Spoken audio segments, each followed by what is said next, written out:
Hello there, we're live. Thank you for joining me. This is Mitch Goldberg with Money in the Morning. Oh my God. You can tell I'm tired because I just named the wrong show. That was embarrassing. Be the boss of your money. Yeah, that was a little embarrassing. Okay. And I'm just noticing that my camera is not aimed correctly. It's supposed to be a little bit lower. I don't like having the space above my head, but that's what happens when you adjust things. I am just now. Hold on. Maybe I could raise the chair. No, not enough. All right, we're just getting started. The debt ceiling. You know, is this a really big deal or is this just political posturing? The fact is, the debt ceiling could easily be raised. You just vote for it, it gets raised, and the debt ceiling goes up, which allows the U.S. government to borrow more money. Now, before someone says, "Oh my God, more money," are you kidding me? We already have enough debt. I want to say a couple of things about the debt ceiling. But first, if you have any questions, please ask in the comments. I love hearing from you about personal finance, investing, or just what we're talking about today. Hit me up in the comments with your questions, words of wisdom, stories. Those are all good things in the comments too, or just share your favorite emoji. It does help with the algorithm getting the show out to all your contacts. So I love that. And if you want, give us a heart, a thumbs up. I see we got a heart already from Tina. Thank you, Tina. That is so nice of you. Thank you. Right back at you. And we already have a comment. We have Renee. Hey, Mitchell, glad to be here. You always share great content. Thank you very much, Renee. I really appreciate it. That is such a nice thing. You are kind. And what else? Debt ceiling is a political construct. Yes, it is a political construct. No question about it. There's actually no like physical limit, or it's not like we can't borrow the money. It's just, you're right. It's a political construct. I appreciate you guys commenting and joining me. I'm going to just roll the quick intro. We have to get that out of the way with. I'm going to say a couple of things about the debt ceiling, put it all in perspective, and we'll get on our merry way. Okay, here we go.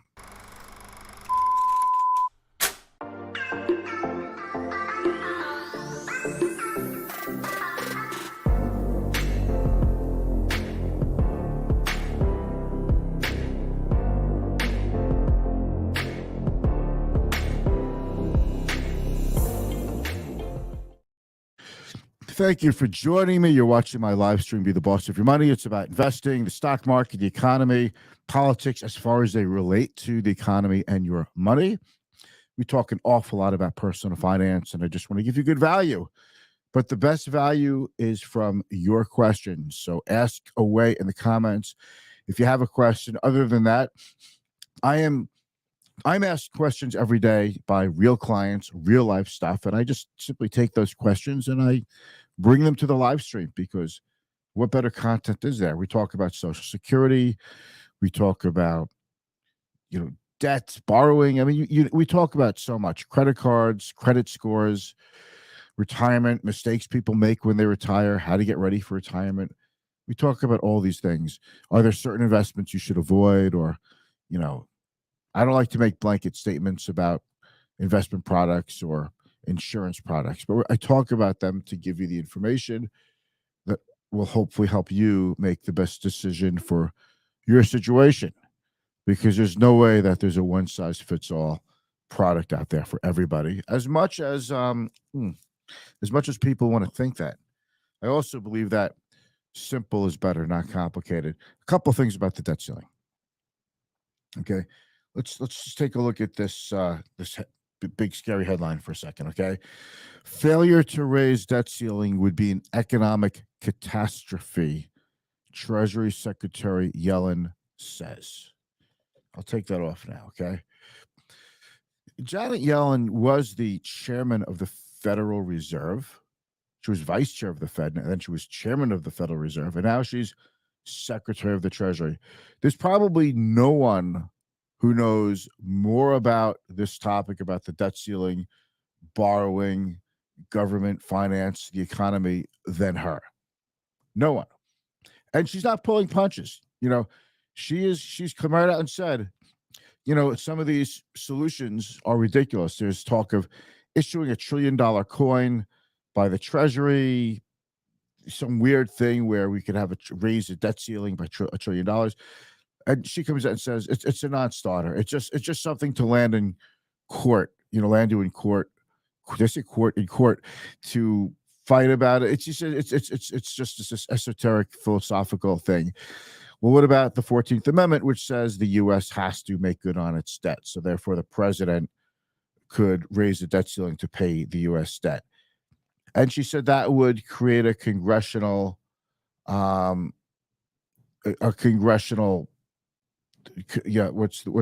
a constitutional crisis is what she said. Steve, here, you missed my response. What I said, Steve, is that the debt ceiling truly is a political construct. We could raise the debt ceiling. There's no hard and fast rule that says we can't. We have plenty of borrowing capacity. The world is yearning for more Treasury securities, which is why interest rates are still low on long-term Treasuries. So we could easily, raise the debt ceiling, and nobody would blink an eye. So the debt ceiling was created in 1917 because Congress used to approve big spending packages on a package by package basis. In World War I, it got to be so much volume, so onerous that individual members of Congress just couldn't get through all the spending packages. They couldn't even understand it. So that's where they came out with just a general debt limit. And the debt limit's been raised about 75 times since it's out. So someone's going to get political about that. Well, they keep raising it. Okay. The debt limit has been raised by both parties many times. Under Republican administrations, it's been raised about 50 times. Under Democratic administrations, it's been raised about 25 times. And we have this fight every 2 or 3 years. You think, well, we had all this time to fix it. But if we did have all this time to fix it, here's the thing. Once a new administration comes in and with a majority, they're going to change things in their way, in their reflection, conservative or liberal. And that's one of the issues, is because when you have a majority, you could push through what spending you want. Not whatever you want. I mean, there are limits, and we do have some sane politicians who kind of put a governor on some of these things. I said governor. Political title, right? That was worthy of a bump. Okay. Let's see what Steve has to say. Steve is one of the smartest people I know, so I like reading his stuff. Conservative fiscal policy response to all the money thrown into the economy by the government is what is needed. That will solve the debt ceiling problem. It is not a surprise that this is a problem after giving away trillions of dollars. Hey, whose show is this anyway, huh? I mean, that's my line. All right. It's really driving me crazy that I have so much space between the top of my head and the top of the camera, like a Zoom newbie. So I just have to stop focusing on the space. I just can't stop focusing on the space, but we have to get back to talking about the matter at hand. LOL. Yes, LOL. So Republicans are using this as a moment of leverage. You really want the debt ceiling to pass? Okay, let's cut some spending going forward. And the spending, with a 30-something $1 trillion debt, the amount that they want to cut, I think it's like 130 billion. It's a lot, but it's not that far away from. Oh man, someone's going to be mad at me for saying this. It's not the biggest number around, that's for sure. Maybe we need to lower that number. And the Dems to say, no, we're not talking about anything but raising the debt ceiling. They're so dug in when most of us, the rest of us, you're going, Steve? You'll have to watch the rest of it and replay on Facebook later. The rest of us have to suffer. Steve said he's got to go. All right. So you're not allowed to leave my live stream. So we suffer. And what are the effects of the debt ceiling? Are we taking it seriously enough? Because it's kind of like, and we've had these debt ceiling fights before, about 10 or 11 years ago, is it now, that Standard & Poor's, or was it Moody's? It doesn't matter which one. One of the two major rating agencies lowered the U.S. debt from AAA rating to AA rating. The market tanked for like a day and a half, and then it went back up, and we just got past it. But this is like the hurricane warnings you see in, in all over the country, but especially, I'll just think in terms of Florida, for example. We get hurricane warnings, big storm warnings, and quite often they don't come true. And every time there's a big hurricane warning and you board up the windows, you get the extra, you know, containers of gas, have some cash on you, maybe you decide to get out of town if you're too close to the eye of the storm. We do those things. And then if the hurricane doesn't hit, you get a little complacent. You're like, oh, it's no big deal. I'm just going to be chill over here. I'm not worried about it. Until finally one day it really does happen. So it's like the boy who cried wolf. Janet Yellen is crying wolf right now. How bad this is going to be. Stock market would tank. Absolutely get crushed. Government workers, FBI, TSA. By the way, that means if TSA, airport control, airports would have to shut down. Okay, a lot of train systems like Amtrak would have to shut down. Safety checks from the National Transportation Safety Board would go away. National parks would close, right? I'm giving you like dire straits. Maybe banks wouldn't be able to operate because you have your money in a money market fund. And if it invests in treasury bills, even commercial paper that would be affected, everything would be affected. What if you can't get your money out of the bank? Should you run to the ATM machine and take out money? Listen, I'm not trying to scare you. We need to understand that we could focus on the possibilities. It's like that phrase, the possibilities are endless. So as a result, we're trained to think through and over and ruminate and perseverate over what the possibilities are, no matter how obscure they are. Let's talk about probabilities. The probability is the lights go on the next day, you drive to work, your credit card works. If you need cash from the ATM machine, you take it out, it'll work. Government will prioritize what it pays. Government workers who aren't getting paid but still by law have to continue working, they will be made whole. They will get their back pay. It might be a nuisance for a lot of people, but they'll get their back pay. And everything, I think, will end up just fine. I think the world, as far as debt, debt holders of U.S. Treasury securities, that's when we issue debt. We issue Treasury debt. We issue Treasury bonds. Short-term Treasury bonds are called T-bills. Longer dated ones are called Treasury bonds, but they're all the same thing. If we don't, we will prioritize those, and then there'll be all kinds of lawsuits that says who decided that we have to prioritize our debt when we should be prioritizing paying our, some law enforcement or other things that we need here domestically. And there's going to be a big battle of that. The long-term consequences that the U.S. is no longer a trusted place to keep money in. And as Americans, we enjoy lower interest rates, super strong currency. We're the global currency reserve. We enjoy a lot of economic benefits because of that. It's also why we were able to borrow, when we need to. So it does make us look bad. And I think already U.S. politics are looked at as a joke around the world. But it does make us look bad because there's one thing that you could always count on. U.S. Treasuries would never default. But if they default, that makes us like Sri Lanka, Greece, other third world economies. That's the problem. I mean, how long does it take to regain faith? A generation? 2 generations? It's a bad thing to let happen. So I don't know who's going to win this game of chicken, the Republicans or the Democrats.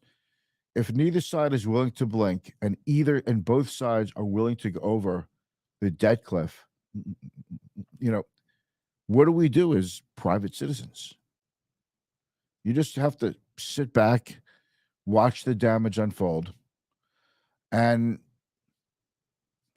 figure out who you want to blame for it. Both sides will try to come up with a narrative that blames the other side. That's very compelling.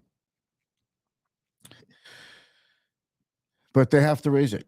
We've had plenty of time to talk about the debt ceiling. Plenty of time. And this is not for spending on new stuff. This is for spending the money on stuff that the U.S. government has already purchased. All right. The debt ceiling is like a credit card limit, right? You have a certain credit card limit of how much you could borrow on a credit card.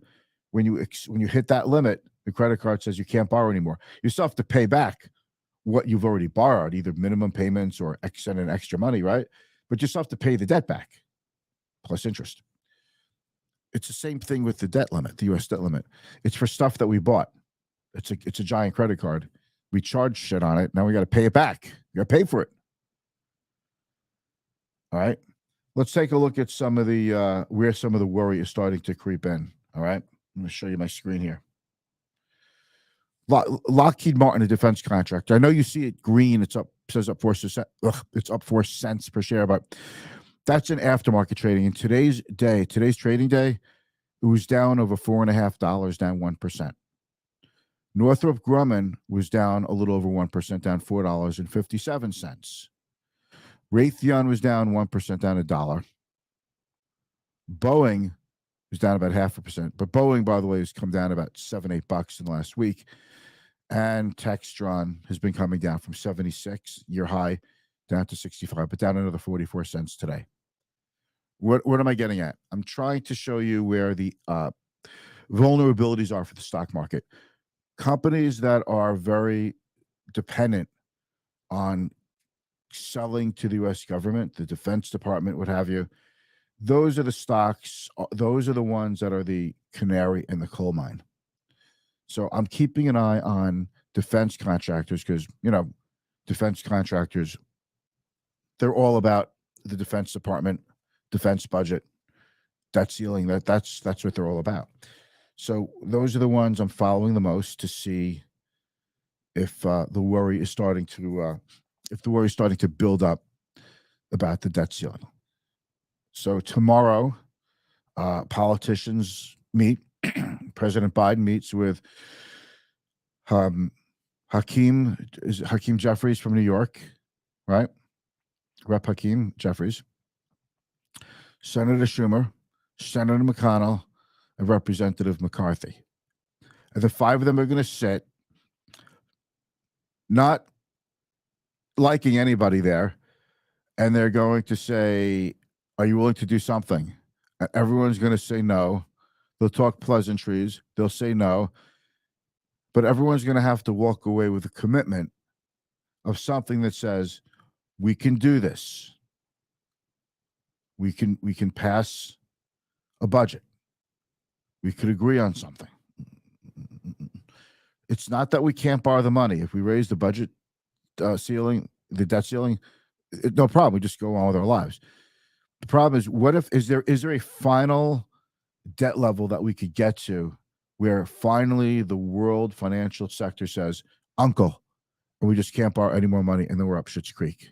And there's no lender of last resort for the U.S. That, we're the lender of last resort for the world. So that's, we fund the IMF programs like that, World Bank. So that's where we're standing right now. If I had to envision a plan, I would say that they'll raise the debt ceiling with a promise to negotiate later on and some pre-commitments of things that could be cut.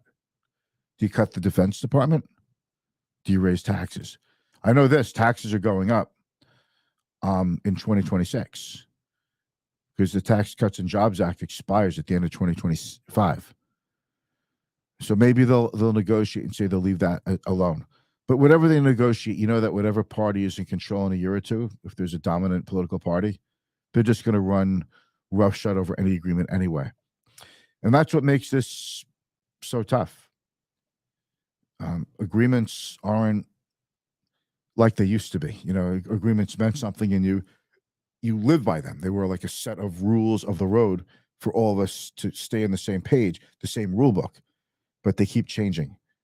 Both parties do it. This is not a good thing. We suffer the consequences. We put a burden on our young people. So there you go. That's about it. That's my rant.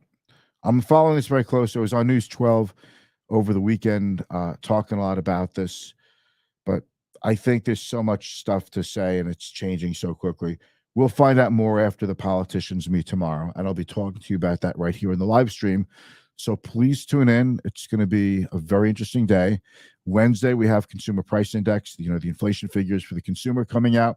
Producer price inflation numbers come out on Thursday. Wednesday after the close, you also get earnings from Disney, which, by the way, Disney's just been hot as can be. That stock has been moving up pretty good. So we'll see how they fare, how they continue to fare in their political skirmish with the governor of Florida, and just a lot of weird stuff going on. But I encourage you to look past all this. This stuff will all go away. Don't be making changes to your investment and financial plan based on short-term events. This stuff goes away. You won't even remember this stuff in 5 years, and we'll have a whole new set of problems to worry about. Isn't that fun? But it always gives me something to talk about in the live stream. All right. Thanks for watching, guys, and have a great rest of the day. Bye.